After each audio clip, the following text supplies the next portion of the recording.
Hola, hoy les voy a presentar los temas vistos de la materia de anatomofisiología impartida por el doctor Jairo Marel Cárdenas de parte de la Universidad Autónoma de San Luis Potosí, de la Facultad de Estomatología, y mi nombre es Sofía Valeria Barbosa Sánchez. Vamos a empezar con el cráneo, donde sabemos que el esqueleto del cuello está conformado por el cráneo, el hueso hyoides y las vértebras cervicales. Y aquí vamos a ver que la cabeza se divide en huesos del cráneo y huesos del macizo facial. En los huesos del cráneo son 10 huesos impares, que son el frontal, el esfenoides, el etmoides, el occipital, y los pares son el parietal y el temporal. Del macizo facial son 14 huesos, de los cuales los pares son nasales, maxilares, malares, ungis, corneas inferiores y los palatinos. Y los impares es el vomer y el mandibular. Ahora vamos a ver la vista superior del cráneo, donde el número 1 es la sutura metópica, el número 2 la sutura coronal, el 3 es la sutura sagital, el 4 son las fibras frontales, el 5 es la sutura landoidea, el 6 es la línea curva temporal superior para la inserción de la aponeurosis del músculo temporal, el 7 es la línea curva temporal inferior para la inserción del músculo temporal, y el 8 es el agujero parietal, donde pasa la vena emisoria de Santorini. El 9 son las gibas parietales. El número 10 es la protuberancia occipital externa. Aquí está la vista inferior del cráneo, también llamada endocráneo, donde el número 11 son las fosas aracnoideas de Paccioni. El número 12 es hueso diploide, que es lámina interna y externa de hueso compacto, y en medio hueso esponjoso. En el número 13 es el canal para el seno sagital superior, y el número 14 impresiones de la arteria meningia media. Aquí está la vista posterior del cráneo, donde el número 1 es la sutura sagital, el número 2 la sutura landoidea, el número 3 las fibras parietales, esta es la cresta occipital externa, el número 5 es la línea curva occipital superior, el número 6 la línea curva occipital inferior, el 7 es la protuberancia occipital externa, el 8 es la ranura digástrica, y el 9 es la apófisis mastoides. Ahora vamos a hablar de la fosa craneal anterior, donde no sé si distingue muy bien los números, pero bueno, vamos a hablar de la fosa craneal anterior.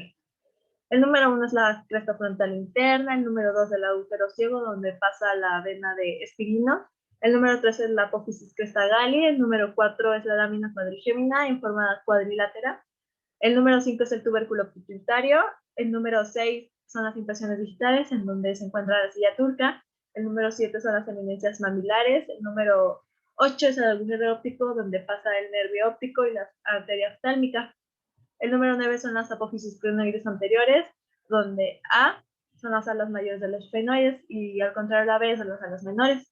El número 10 es la apófisis cifoides. En el número 11 es la hendidura esfenoidal u orbitaria superior, donde están los pares cardiales 3, 4, 5 y 6. Y en el 5 está el nervio trigémino. En el número 12 está el agujero redondo mayor, donde pasa el nervio maxilar superior. En el número 3 está el agujero oval, donde pasa el nervio mandibular o maxilar inferior. El número 14 está el agujero redondo menor, donde pasa la arteria meningia media. En el número 15 es la fosa de Gaster, donde se aloja el ganglio trigeminal, que es del trigémino, donde salen 3 ramas: el nervio oftálmico, el agujero redondo mayor y el agujero oval, ya descritos anteriormente. El número 16 es el techo de la caja del tímpano, el 17 es la eminencia arqueada, en el 18 los hiatos de falopio, en el 19 es la fosa de la silla turca o fosa pituitaria, en el número 20 es el canal óptico pituitario, donde pasa el quiasma óptico, en el número 21 está el canal para el seno cavernoso, en el número 22 es la apófisis crinoides posterior, el número 23 es la porción vacilar del occipital, está en forma de resbaladilla, también se le llama clivus. En el número 24 es el agujero magno u occipital. En el número 25 están las fosas cerebelosas, donde se encuentra el cerebelo.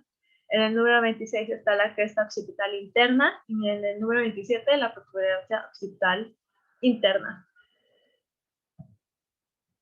Ahora vamos a hablar de la fosa craneal posterior, donde el número 28, bueno, acá están algunos de partes de la fosa craneal posterior, donde el número 28 está los cónilos del occipital, el conducto auditivo interno es el 29, el 30 es el agujero raseado anterior, donde pasa la arteria carótida interna, Y el 31 es el agujero rasgado posterior, donde pasa la yugular interna, y 9, 10 y 11, par craneal.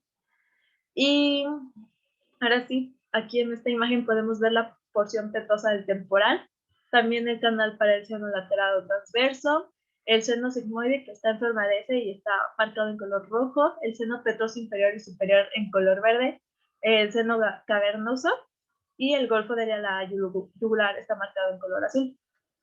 Ahora les voy a hablar de los huesos del cráneo anteriormente descritos. Vamos a empezar con el esfenoides, y a este hueso se le estudia a las menores, a las mayores, apófisis pterigoides, un cuerpo y un seno esfenoidal. El cuerpo del esfenoides tiene como forma de cubo, pero es más como unas alas de angelito. Tiene una cara superior que contribuye a formar la silla turca, donde está la fosa pituitaria y la glándula pituitaria. Tiene caras laterales, que estas se desprenden las alas del esfenoides.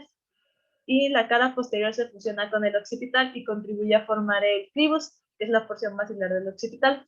En la cara anterior contribuye a formar la pared posterior, antero superior de la cavidad nasal, y en la cara inferior contribuye a formar el techo de la faringe. Y vamos a hablar del etmoides, que a este se le estudia una lámina vertical, la cual se divide en dos. El primero es la apófisis cristagali, el número 2 la lámina perpendicular, que contribuye a formar la pared interna de la fosa nasal. Y también se le estudia una lámina horizontal, dos nasos laterales, un ponente medio y un ponente superior. Y hablando de las fosas nasales, tiene una pared externa formada en parte por las masas laterales del etmoides y un techo formado en parte por la lámina cribosa del etmoides. Ahora les voy a hablar del occipital, que es un hueso que forma parte de los huesos del cráneo, y es así porque protege el lóbulo del cerebro occipital y articula con huesos parietal, temporal, etc. Y se le estudia una porción escamosa, una porción basilar y dos porciones condilares o cóndilos del occipital. Y la parte más inferior contiene un agujero que hace que el cerebro se articule de manera normal.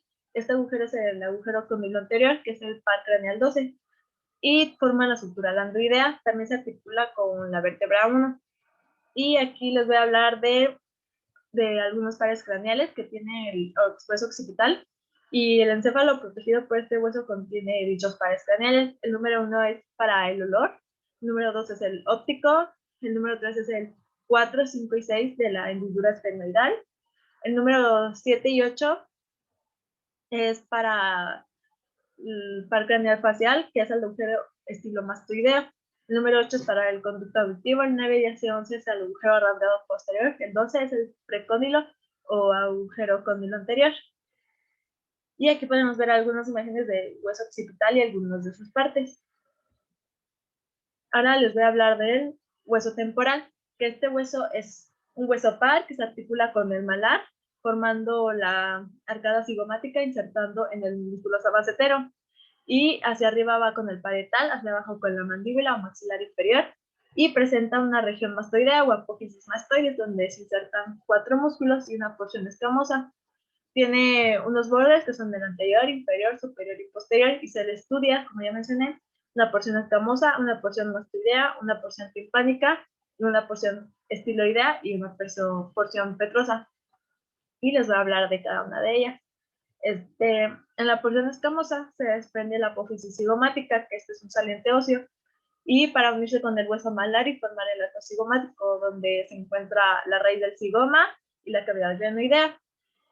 Y la porción timpánica forma la pared anterior e inferior del conducto al que se le estudia. Este contiene una cara superior, posterior, inferior y anterior, y también tiene apófisis estiloides. También tiene una porción petrosa, que tiene forma de pirámide de base cuadrangular. En su cara anterior superior está la fosa de Gasser, ya descrita en la fosa craneal anterior y posterior. Y en la cara inferior se ubica la fosa subarcuata, donde está el conducto auditivo interno, y en este está el agujero yugular. Ahora les voy a hablar del hueso parietal, que este es un hueso liso de forma cuadrangular, situado a cada lado de la línea media, en la posición superolateral del cráneo. Y en la parte superior se encuentran los agujeros parietales dando salida a la vena emisaria de Santorini. Y también cuenta con impresiones de la arteria meningia media y fosas de Paccioni. Y su borde es biselado para articularse con el frontal, parietal y occipital. Tiene unos bordes que son anterior, posterior, superior, inferior y caras que son la exocraneal y endocraneal. Ahora les voy a hablar del hueso frontal, que este tiene una cara exocraneal que se divide en vertical, horizontal u arbitraria, laterales o parietales, y también tiene una cara endocraneal y un seno frontal. Les voy a mencionar algunas partes descritas en la clase. Esta es la cara anterior vertical o frontal, se encuentra en el número 1 es la sutura metópica, en el número 2 es la glabela, en el número 3 son los arcos superciliares, en el número 4 son las apófisis orbitarias internas, en el 5 es la apófisis orbitaria externa, aquí, y en el 6 son agujeros supraorbitarios donde pasan vasos y nervios supraorbitarios. En el 7 son ojivas frontales, en el 8 es la cresta lateral del hueso frontal, que está la escama del temporal y la línea curva temporal superior e inferior. Y la cara orbitaria, donde se ubican en el número 9, fosita troclear para el tendón reflejo del músculo oblicuo mayor, y en el número 10 es la fosita lagrimal y aloja a la glándula lagrimal. Y tiene órbitas de forma de pirámide cuadrangular, que estos son los bordes, y tiene una pared superior donde está el frontal, maxilar, el lagrimal, también llamado unguis, y en la externa está formado por el hueso malar y frontal, y en el inferior está formado por el hueso malar y maxilar superior, y en el interno está formado por el hueso maxilar superior y el frontal. Ahora les voy a hablar del maxilar superior. Esto se articula con el unguis, el etmoides, el palatino y el sfenoides y el frontal. Se le estudia un cuerpo a la cual se le estudian 4 caras, la anterior, la interna, la posterior, o también se le llama tuberosidad, superior y arbitraria, y tiene 4 apófisis, que es la alveolar, la palatina, la ascendente y la cigomática. También tiene un seno maxilar y su base es interna y su vértice externo. Y en la cara interna forma pared externa de la cavidad nasal, y en la cara interior tiene la espina nasal anterior, la fosita mitiforme, la eminencia canina, la agujero infraorbitario donde salen 3 nervios, que es el palpar inferior, el nasal externo y el labial superior. Y ya tiene 4 apófisis, que aquí está la sutura intermaxilar, que esta es la línea media, la premaxilar, que es de canino a canino, la eminencia canina y la fosa canina, y la fosita mitiforme para la inserción del mismo músculo. También cuenta con una espina nasal anterior entre los dos maxilar y sutura intermaxilar, y la cara posterior de tuberosidad tiene un nervio dentario posterior superior, y también el maxilar superior forma el plexo dentario superior, donde el nervio dentario antero superior inervan incisivos y caninos, el nervio dentario medio superior forma los premolares y raíz mesiovestibular del primer molar superior y a veces también la palatina. Y el nervio dentario posterior superior forma el tercer molar, segundo molar y raíz distovestibular del primer molar superior y la tuberosidad del maxilar. Aquí les voy a hablar de algunos detalles ya descritos anteriormente, donde podemos ver sus bordes, alguna de sus caras, y como ya mencioné anteriormente, que tiene apófisis, 4 apófisis, tiene un cuerpo, tiene 4 caras, anterior, interna, posterior o tuberosidad, y superior orbitaria, y aquí están los bordes del maxilar superior. Ahora les voy a hablar del hueso cigomático, que este hueso cigomático tiene un cuerpo, 3 pares de apófisis, en la cual son apófisis frontal, temporal y maxilar, tiene una cara anteroexterna posterior y arbitraria. Tiene 2 agujeros, que es el agujero cigomático facial, el agujero cigomático temporal y 2 nervios del mismo nombre. Y pues aquí podemos ver imágenes de dónde se encuentra el cigomático, que también nos puede ayudar más o menos a la masticación y entre otras cosas más.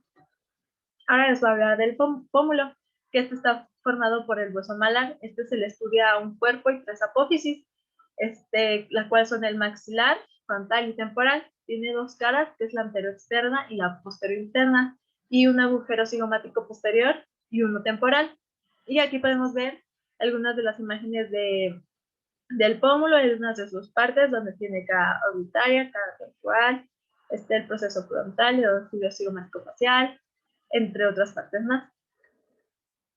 Ahora les voy a hablar de la cavidad nasal, que esto se divide en dos compartimentos laterales separados por la mitad por el tabique nasal, y está comunicada en posición anterior a través de los orificios nasales y en posición posterior con la nasofaringe a través de las aberturas llamadas guana. Y la cavidad y el tabique nasal están revestidos con una mucosa y están ricamente vascularizados por ramas de las arterias maxilar, facial y oftálmica, y recibe inervación por medio de ramas de los nervios olfatorio, oftálmico y maxilar. Y les voy a hablar de algunos límites de la cavidad nasal, que está limitado por algunas de sus estructuras, las cuales son el techo, que está formado por los huesos nasal, frontal, esfenoides y etmoides, el piso, formado por los huesos maxilar y palatino, y el agujero incisivo es la vía de paso de la arteria esfenopalatina y el nervio nasopalatino. Para sensación general proveniente de la cavidad nasal y el paladar.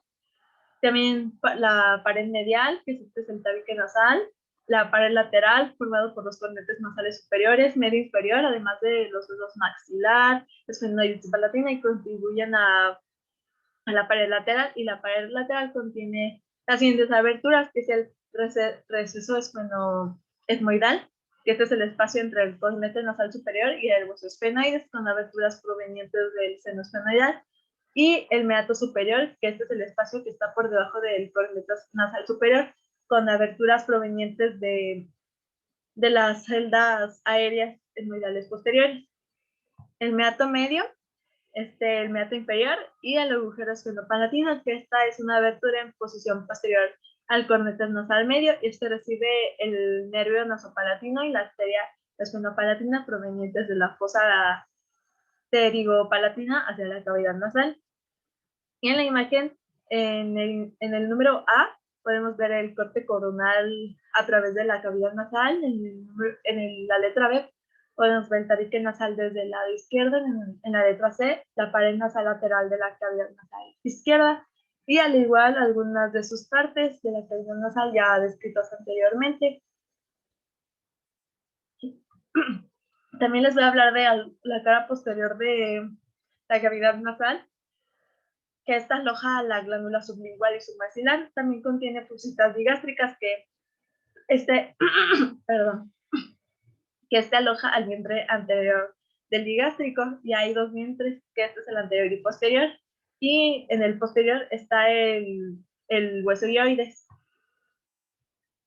Ahora les voy a hablar del vómer, que es donde también está la cavidad nasal, que es un hueso de la cara largo, plano, impar, y se articula con 6 huesos, de forma posterior-superior con el esfenoides, antero-superior con la lámina perpendicular del etmoides, por posterior-inferior con los dos palatinos y anterior-inferior con los dos maxilares superiores, y se bifurca hacia su parte superior.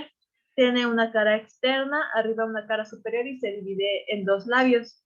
Tiene 4 bordes, anterior, superior, posterior e inferior. Y aquí podemos ver algunas de sus partes. Ahora les voy a hablar del maxilar inferior, que esta es la mandíbula. Se le estudia un cuerpo y 2 ramas ascendentes. Tiene forma de U o forma de herradura. Tiene bordes, que este es el superior e inferior. Y también tiene una rama en forma cuadrilátera. Y tiene 4 caras y 4 bordes. Ahora voy a describir sus caras. Tiene una cara anterior, donde está la síntesis mentoniana, la protuberancia mentoniana, los tubérculos mentonianos, la línea óptica externa, los trígonos retromolares, el agujero mentonano, donde está el nervio icisal, gingival y mentoniano. También tiene una cara externa, que esta es de forma cuadrilátera, y tiene ramas donde salen apófisis coronoides y hacia atrás del cóndilo del maxilar superior con su cuello. Dicha apófisis coronoides tiene un músculo en forma de abanico que se inserta en la línea temporal inferior, y elevado desciende la mandíbula. Y el músculo mastetero tiene un arco cigomático en fases en forma de X. Y en la cara posterior está la síntesis mentoniana, tiene espinas, que es la apófisis geni, que están los músculos genioblosos y geniobloideos. También tiene una línea oblicuo interna, donde aloja arriba la glándula sublingual y abajo aloja la glándula submaxilar. Tiene un borde interno de la mandíbula, que es la fosita digástrica, que como ya mencioné anteriormente, se aloja el vientre anterior del digástrico.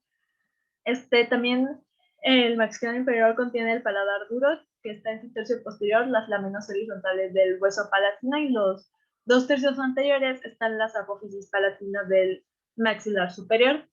Y tienen la sutura cruciforme, donde están las apófisis palatinas y láminas horizontales del hueso palatino. Y aquí están algunas partes, que están la sutura intermaxilar, sutura palatino-maxilar, la apófisis pterigoides del esfenoides. Y como podemos ver, aquí está el agujero mentoniano, donde nos explicó el doctor Jairo que ahí se puede anestesiar a un paciente. Ahora voy a hablar de la fosa temporal, donde sus límites de forma superior y posterior es la línea curva temporal superior. De forma inferior es la línea horizontal imaginaria desde el arco cigomático hasta la cresta esfenotemporal. Y de forma anterior es la posición orbitaria externa del frontal y del malar. Y de forma medial es la escama del temporal, y que parte del parietal frontal, porción vertical de las alas mayores del esfenoides, y de forma lateral la aponeurosis temporal. Y algunos de sus contenidos de arterias son las temporales, las ramas del maxilar interna, y algunos nervios son el nervio temporal profundo, anterior, medio y posterior. También está el músculo temporal, y da origen a la línea curva temporal inferior, la aponeurosis ya vista en el cráneo anteriormente, y tiene inserción de la cara interna de la apófisis coronaria de la mandíbula y el nervio cigomático temporal. Y aquí podemos ver dónde está la fosa temporal en el cráneo. Ahora les voy a hablar de la fosa infratemporal, donde sus límites son lateral, rama de la mandíbula, de forma medial la lámina lateral del proceso pterigoideo, de anterior la cara posterior del maxilar, de posterior la placa timpánica de procesos mastoides y estiloides, de forma superior la cara inferior a la mayor de los esfenoides, y de forma inferior es la punta de inserción del músculo pterigoideo, medial en la mandíbula y cerca de su ángulo. Algunos de sus contenidos son la parte inferior del músculo temporal, los músculos pterigoideos, la arteria maxilar, el plexo venoso pterigoideo, los nervios mandibular, alveolar, inferior, lingual, bucal y cuérdate, y el ganglio óptico. Y aquí podemos ver, también se le llama fosa cigomática, pero es preferido mejor infratemporal para no confundirla. Y aquí podemos ver algunas de sus partes de forma lateral. Y esto es todo por mi parte. Y voy a dar una pequeña conclusión de cómo fueron las clases en línea de parte del doctor Jairo María Cárdenas. Y en mi opinión fueron muy buenas, ya que tuvo la paciencia y el tiempo de explicarnos una y otra vez lo que no entendíamos. A mí en lo personal considero al doctor como no sé, como un papá para mí, porque es muy consentido con nosotros, sobre todo con el grupo 1. Y siempre está dispuesto a todo, a escucharnos y a entendernos de cómo queremos nuestros exámenes, nuestra forma de evaluar, etc. Y siempre se preocupa por nosotros, y ya desayunamos y así. Y también, hablando de su clase, la verdad sí es un buen doctor, sí explica las cosas y se las pide, y te las repite. Sí es un poco difícil en línea, no es nada comparado con clases presenciales, pero sabemos que el doctor está haciendo su mejor esfuerzo para enseñarnos y nos dedica su tiempo. Y eso es todo de mi parte. Y le quiero dar gracias al doctor Jairo por ponernos la oportunidad de calificarnos en este video. Y eso es todo de mi parte. Muchas gracias por poner atención a mi video. Gracias.